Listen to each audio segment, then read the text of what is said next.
आज सबसे पहले हम आपको यह बताएंगे कि हमारे देश में धर्मनिरपेक्षता के नाम पर सनातन धर्म की परंपरा और रीति रिवाजों को अपमानित क्यों किया जाता है।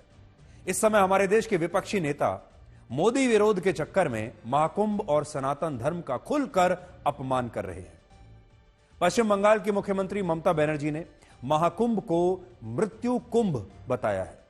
लालू यादव ने कहा है कि महाकुंभ फालतू है और इसका कोई महत्व नहीं है।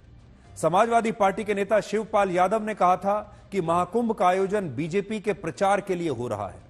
कुख्यात अपराधी मुख्तार अंसारी के भाई और समाजवादी पार्टी के सांसद अफजाल अंसारी ने कहा कि महाकुंभ में करोड़ों लोगों के स्नान करने से अब स्वर्ग हाउसफुल हो चुका है और वो सनातन धर्म का मजाक उड़ा रहे हैं। इससे पहले कांग्रेस के अध्यक्ष मल्लिकार्जुन खड़गे कह चुके हैं कि गंगा नदी में डुबकी लगाने से गरीबी दूर नहीं हो सकती।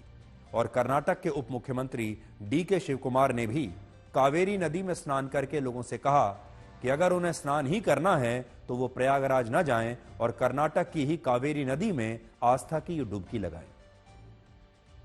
आज बड़ा सवाल यह है कि क्या जितनी आलोचना और जितना विरोध महाकुंभ का हो रहा है, क्या वैसा ही विरोध दूसरे धर्मों के धार्मिक आयोजन का हो सकता है? क्या यह संभव है? मुख्यमंत्री ममता बनर्जी हर साल इफ्तार पार्टी का आयोजन करती हैं, लेकिन क्या वो इफ्तार पार्टी के लिए वैसे ही शब्दों का प्रयोग कर सकती हैं जैसे शब्द उन्होंने महाकुंभ के लिए इस्तेमाल किए हैं?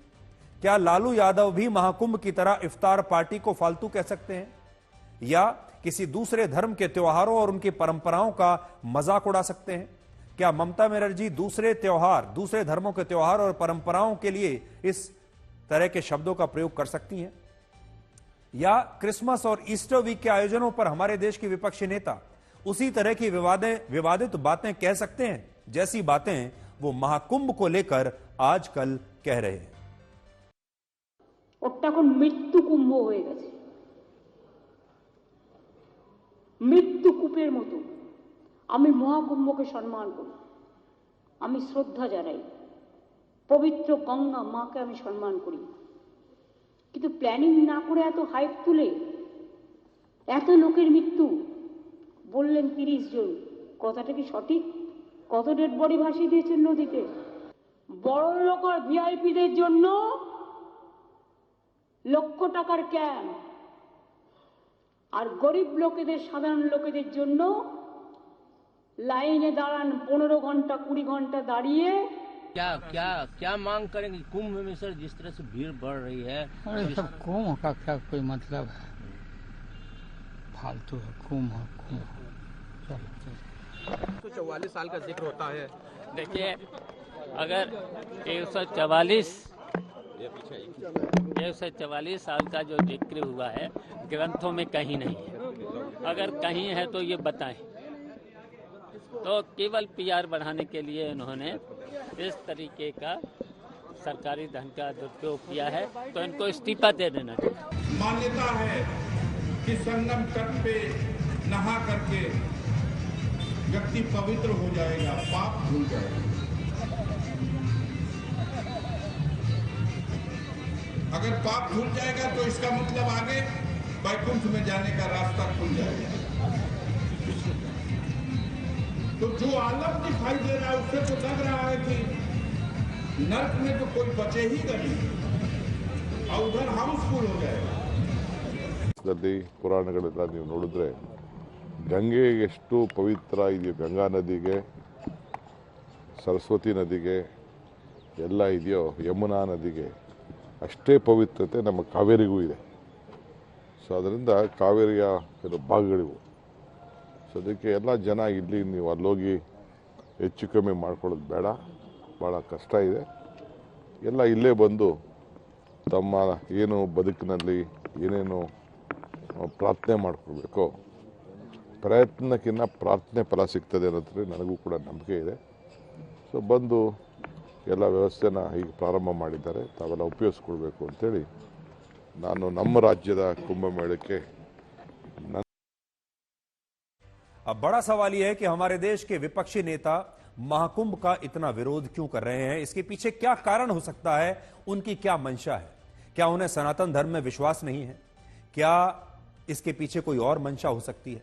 तो इसका पहला और सबसे बड़ा कारण यह है कि महाकुंभ का आयोजन उत्तर प्रदेश के प्रयागराज में हो रहा है, जहां योगी आदित्यनाथ की सरकार है। दूसरा, इस विरोध का एक बड़ा कारण है प्रधानमंत्री मोदी, और मोदी का विरोध करते करते अब हमारे देश के नेता महाकुंभ और सनातन धर्म का भी विरोध करने लगे हैं। तीसरा कारण है करोड़ों लोगों की भीड़ जो महाकुंभ में इस समय आ रही है। महाकुंभ में अब तक देश भर के 55 करोड़ लोग आ चुके हैं, जबकि लोकसभा के चुनाव में बीजेपी और उसके सहयोगी दलों को 29 करोड़ लोगों ने वोट दिया था। 29 करोड़ वोट मिले थे और विपक्षी दलों को 27 करोड़ वोट मिले थे लोकसभा के चुनाव में, जबकि महाकुंभ में अब तक लगभग 55 करोड़ लोग स्नान कर चुके हैं और यही भीड़ इस समय पूरे विपक्ष को शायद परेशान कर रही है। चौथा कारण है मुस्लिम तुष्टीकरण। इन नेताओं को लगता है कि वो जितना सनातन धर्म की परंपराओं का विरोध करेंगे, देश के मुसलमान उतना ही खुश होंगे। ये उनकी बहुत बड़ी गलतफहमी है, ऐसा है नहीं। इसलिए हम उनसे ये कहेंगे कि राजनीति अगर करनी है तो देश से जुड़े विषयों पर करनी चाहिए, धर्म से जुड़े इस प्रकार के आयोजनों को राजनीति में नहीं लाना चाहिए। पांचवां कारण है हिंदुत्व की राजनीति, जिसकी सबसे बड़ी पोस्टर बॉय बीजेपी है। सबसे बड़ी जो पार्टी है जो हिंदुत्व के नाम पर राजनीति करती है, और इन्हीं सारे मुद्दों के कारण विपक्षी नेता महाकुंभ के आयोजन पर लगातार सवाल उठा रहे हैं। प्रयागराज एक ऐसा शहर है जो सनातन धर्म की परंपराओं से जुड़ा हुआ है। अब जो लोग महाकुंभ आ रहे हैं वो काशी विश्वनाथ भी जा रहे हैं, वो अयोध्या में राम मंदिर के दर्शन के लिए भी जा रहे हैं। यानी ये अगर पूरा सर्किट आप देखेंगे तो ये सनातन धर्म का और हिंदुत्व का सर्किट बन गया है। और विपक्षी दलों के नेताओं को यह चिंता है इस बात की कि जब देश के बड़ी संख्या में लोग इस सनातन धर्म के सर्किट से गुजरेंगे, जब इन जगहों पर जाएंगे, तो शायद वो बीजेपी के वोटर बन जाएंगे। बड़ी बात यह है कि महाकुंभ में अव्यवस्थाओं की बात करना गलत नहीं है। अव्यवस्था वहां पर है, बहुत लोगों को परेशानी हो रही है और हम हर रोज इसके बारे में आपको बताते हैं। गलत वो है जब इन अव्यवस्थाओं के नाम पर महाकुंभ और सनातन धर्म को निशाना बनाया जाता है। आप प्रशासन को कुछ कहना चाहते हैं, आप प्रशासन की आलोचना करना चाहते हैं, राज्य सरकार ने इंतजाम नहीं किए उसकी आलोचना करना चाहते हैं, लोगों को परेशानी हो रही है उसकी आलोचना करना चाहते हैं, तो जरूर विपक्षी नेताओं को पूरा अधिकार है, मीडिया को भी पूरा अधिकार है यह आलोचना करने का। लेकिन इस आलोचना के बीच में सनातन धर्म को नहीं लाना चाहिए, इस संस्कृति को बीच में नहीं लाना चाहिए।